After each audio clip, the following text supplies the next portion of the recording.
If you see the life history of Muhammad Sallallahu Alaihi Wasallam, when he got the first revelation, his wife became Muslim. Then the 5 people, Hazrat Abu Bakr, Hazrat Ali, Hazrat Uthman, 5 people were Muslims, no enemies. Then became 100, maybe 1 enemy, then 1,000, then few enemies. Then went to 100,000, then few thousand enemies. Today, there are 1.7 billion Muslims. About 25% of the world population are Muslims. But how many enemies? More than 1.7 billion enemies of Muhammad Sallallahu Alaihi Wasallam today.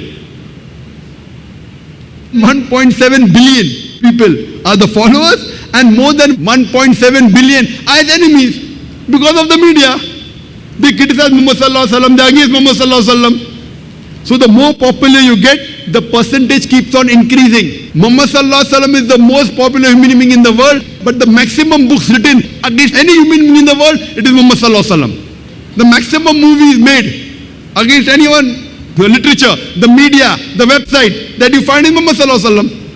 The second most popular human being in the world is Isa alayhi salam, is Jesus Christ, peace be upon him. The second maximum books written against any human being, it is Jesus Christ, peace be upon him.